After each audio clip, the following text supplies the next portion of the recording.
Have you ever felt that, no matter how hard you work and plan, that feeling of real security seems to be slipping through your fingers here in the USA?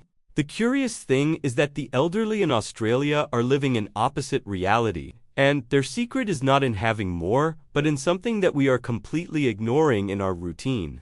Stay with me, because in the last 2 minutes of this video, I'm going to show you information that will surprise you and that you probably didn't even imagine was possible. You know that twinge of anxiety that comes when you look at your 401k statement and realize that it's at the mercy of Wall Street's mood? In the US, we have been trained to believe that security in the future is an individual bet. If you didn't invest right, it's your fault. It's an invisible weight that we carry on our shoulders every day, a feeling that we're walking on thin ice that can break at any moment.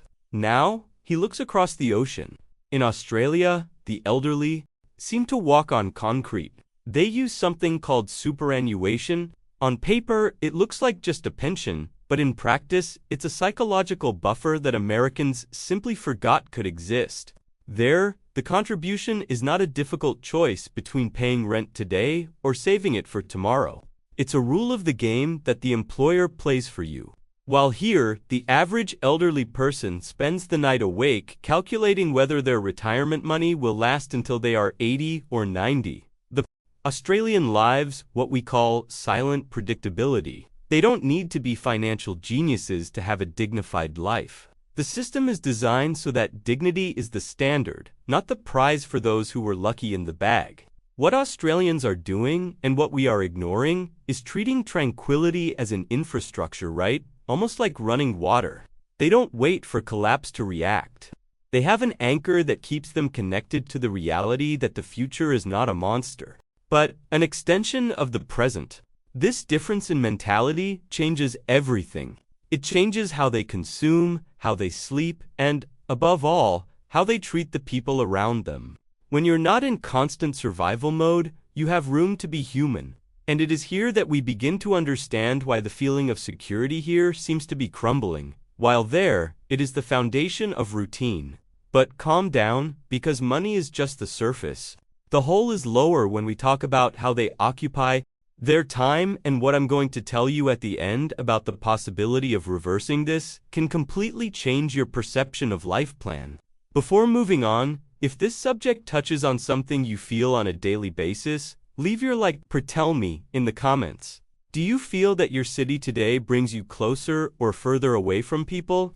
Let's exchange this idea. One point that greatly differentiates the experience of aging in these two places is the relationship with the environment. In the USA, the dream of the spacious house and privacy has shaped cities where the car is the protagonist.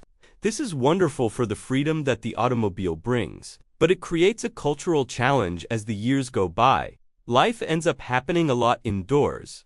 It is a lifestyle choice that privileges the individual, but that sometimes ends up diluting that spontaneous coexistence on the sidewalk. In Australia, there is a different cultural inclination towards what they call living out. What the elderly there do, and which often goes unnoticed here, is the preservation of spaces for technical and social living, such as the men's sheds. Imagine a place where, instead of being isolated, veterans gather to spend the day creating, fixing things, and sharing stories. It's not about financial need, it's about emotional busyness. While American culture focuses a lot on the autonomy of the nuclear family, Australia has inherited a structure where social clubs and neighborhood centers are the heart of the routine.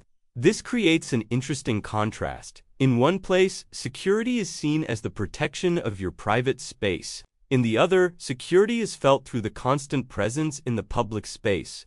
Neither model is inherently right or wrong, but they generate distinct sense of belonging. When you see elderly people occupying cafes and squares on foot, as they do in many Australian cities, it sends a silent signal to society that the environment is friendly and predictable.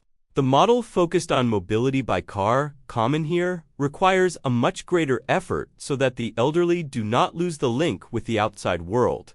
This difference in the way we circulate and interact shapes the psychological the difference between being safe at home and feeling safe in the world, and its perception of public and social security is what allows them to face the future with a lightness that, at times, seems to have been lost in our fast-paced routine. But this willingness to be on the street only exists because they have a base of tranquility about the body and health that works in a very particular way. And what I'm going to show you at the end about how it impacts their autonomy is something we rarely discuss openly. We've gotten to the point I promised at the beginning, and this is where the penny really drops. There is information that we rarely process. The biggest difference between what happens in Australia and the experience here is not in the bank's numbers, but in the ownership of time. In the US, we live under the logic of radical self-sufficiency. This means that, psychologically, you never feel like you've made it. Even in retirement, the average American continues to operate in risk management mode. We spend the time of old age trying to protect the money we save for old age. It is a cycle that consumes presence. You are there physically, but your mind is on the next insurance readjustment, or the next market swing. The big revelation about the elderly Australians, and one that seems impossible to us, is that they were able to buy the time back. Due to the structure of integrated retirement villages and mutual support, the elderly there do not retire from the world, they retire from worry.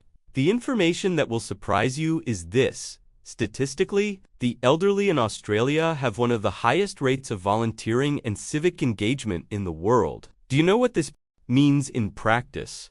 That, while the modern world pushes us into defensive isolation, they are using the final phase of life to redesign society. They are not just resting. They are leading communities, mentoring young people, and keeping culture alive. They have the freedom to be useful without the pressure to be profitable.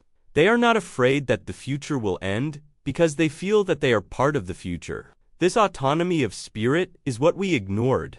We focused so much on surviving the systems that we forgot what it's like to live with the system. The security they feel comes not from being armored against the world, but from being deeply immersed in it, with the certainty that, if they fall, the structure is not made of thorns, but of open arms. It's a paradigm shift. Get out of the defensive and get back into the game of life. And when you understand that this is possible, the way you look at your work and your tomorrow changes instantly. If you found this content relevant, type here in the comments part 2 and I will bring the continuation of this content that is extremely important for our current society.